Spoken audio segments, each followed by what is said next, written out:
Comment optimiser Windows 11? Cliquez sur le petit logo Windows et rendez-vous dans les paramètres. Donc là, c'est simple. Tous les onglets qu'il y a ici, je vais les faire un par un pour vous montrer ce qu'il faut faire. Donc le premier, accueil. Donc là, il n'y a rien à faire à part désactiver le Bluetooth si vous l'utilisez pas. Voilà. Maintenant, on va se rendre dans système. Donc là, dans écran. Donc là, c'est tout ce qui est fluidité. Résolution, vous pouvez monter au maximum que vous avez. Pareil pour la fréquence de rafraîchissement qui se trouve sur cet onglet. Donc là, mettez le maximum que vous avez, et Windows va surtout être plus fluide. Voilà.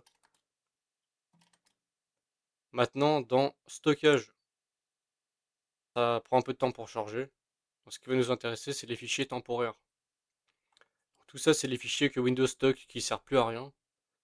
Donc là, il y a la corbeille par exemple, il y a les téléchargements. Donc téléchargement, c'est ça, c'est le fichier qui est là. Tous les fichiers que vous avez là, ça va être supprimé, donc lisez bien avant de tout supprimer.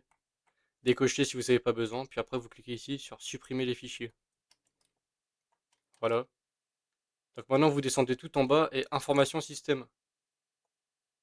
Et là vous allez cliquer ici paramètres avancés du système. Et recliquer sur paramètres ici. Donc tout ça c'est tout ce qui est lié à la transparence, aux animations, aux ombres. Bon, ça prend un peu de ressources. Donc si vous voulez le maximum pour que ça soit le plus optimisé, vous cliquez ici ajuster afin d'obtenir les meilleures performances. Donc là ça va être un peu dégueulasse, je vais vous montrer quand même. Donc là quand vous bougez, même les lettres, c'est pas ouf. Donc ce que je vous conseille de faire, c'est quand même lister les polices d'écran, afficher le contenu pendant le déplacement de la fenêtre. Vous faites appliquer, et là c'est un peu mieux quoi, voilà. Pour moi je laisse ça, ajuster, voilà. Après vous faites appliquer OK quand vous avez choisi, voilà. Donc maintenant on va se rendre dans l'onglet Bluetooth et appareil. Donc là il n'y a pas grand chose à faire à part désactiver le Bluetooth si vous en avez pas besoin. Après dans réseau internet, donc là il n'y a pas grand chose à faire là-dedans. Maintenant dans personnalisation. Donc là dans couleur, effet de transparence, désactivez là. Et là vous descendez et désactivez aussi les deux. C'est pour faire joli, mais bon, si vous avez besoin d'optimiser votre ordinateur, voilà. Désactivez ici. Maintenant dans application, application installée. Et là je vous laisse faire le tri sur tout ce que vous avez besoin ou pas besoin. Par exemple, si vous voulez désinstaller une application, vous faites ici, désinstaller puis vous rappuyez dessus. La chose qui prend le plus de ressources, c'est les Xbox. Donc ce qui se trouve tout en bas généralement, donc Xbox tout ça. Si vous en avez pas besoin de désinstaller, ça tourne en arrière-plan, ça sert à rien. Maintenant, dans démarrage, donc tout ça, c'est les applications qui vont se lancer au démarrage. Donc moi, ce que je vous conseille vraiment de laisser, c'est de tout décocher et laisser Windows Security, donc les sécurités, donc les notifications de Microsoft. On va prendre l'exemple de Samsung Magicien. Si j'ai besoin de le lancer, bah, je le lance ici, quoi. J'ai pas besoin que tout se lance au démarrage et que ça prenne 10 ans à se démarrer. Voilà. Maintenant, dans compte, il n'y a pas grand chose à faire. Pareil pour heure et langage, il n'y a pas grand chose à faire. Maintenant, dans jeu. Donc c'est pareil pour Game Bar. Si vous l'utilisez pas, vous pouvez tout simplement tout décocher, les deux là. Pour capture, bon, ça prend pas de performance, donc touchez pas à ça. Maintenant pour mode jeu. Donc mode jeu, comme c'est écrit, optimisez votre ordinateur personnel en désactivant des éléments. Donc là, ça met aussi pour le jeu, mais pareil pour le montage vidéo. Quand vous faites ça, votre ordinateur est bien plus fluide. Ça désactive les widgets et les choses que vous avez pas besoin. Maintenant, dans accessibilité, donc là, il y a juste effet visuel, effet d'animation, vous pouvez le désactiver, mais normalement, il sera déjà désactivé si vous l'avez fait là-bas. Voilà. Confidentialité et sécurité. Donc là, sécurité Windows.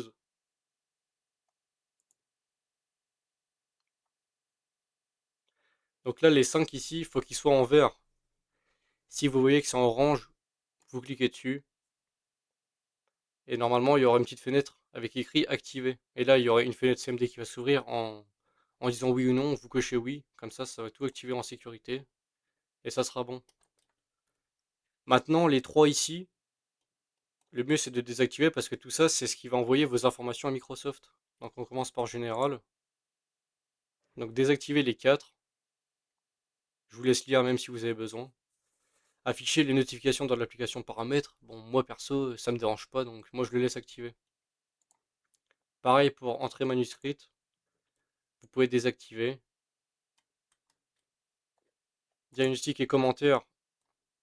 C'est pareil, vous pouvez désactiver tout. Donc ici. Voilà. Pareil ici.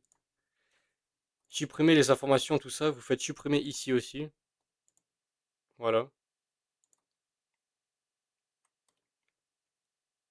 Après, ce que vous pouvez faire vraiment, mais ça prend pas trop de performance, c'est appel téléphonique. Donc qui appelle sur son ordinateur. Bon, moi perso, je laisse cocher parce que ça prend pas spécialement de performance. C'est juste à décocher comme ça, mais bon. Pas trop l'utilité. Et là, dans Windows Update. Donc là, ce que je vous laisse faire, c'est recherche des mises à jour, vous cliquez dessus et vous laissez tout mettre à jour. S'il y a besoin de redémarrer votre ordinateur, vous le faites. Après, dès que c'est fait, vous allez faire suspendre. Suspendre par exemple pendant 5 semaines, moi perso, c'est ce que je vais faire actuellement. Comme ça, mon ordinateur va pas chercher des mises à jour constamment, quoi. Surtout si ça fait des mises à jour quand vous êtes en jeu ou quand vous travaillez, bah, ça peut ralentir tout simplement votre ordinateur. Donc là, voilà. Donc là, quand tout est fait, bah, ce qu'on peut faire, c'est aussi booster le processeur, donc option d'alimentation. Donc là, vous allez taper panneau de configuration, système et sécurité, et là, option d'alimentation. Donc là, utilisation normale. Donc je vais vous montrer ce que ça fait quand on met en performance élevée. Donc là, si vous voulez regarder, vous faites clic droit ici, gestionnaire des tâches, performance. Donc là, regardez la fréquence. Et là, quand je la mets en performance élevée, donc là, votre processeur va tourner constamment à sa fréquence maximum. Donc ça chauffe plus, ça consomme plus d'énergie, mais c'est surtout plus réactif. Moi perso, je laisse en normal, parce que je vois pas spécialement de différence. Après, si vous voulez le faire, voilà. Maintenant, ce qu'on va faire aussi, c'est choisir ici, vous cliquez dessus, et là, activer le démarrage rapide. Surtout ça, pensez à décocher, parce que je vais encore vous remontrer ce que ça fait.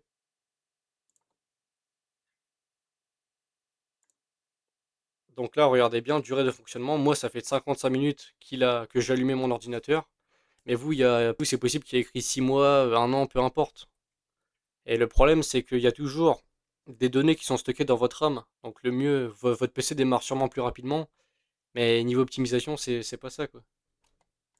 Donc là, hop. Et là, vous faites enregistrer les modifications.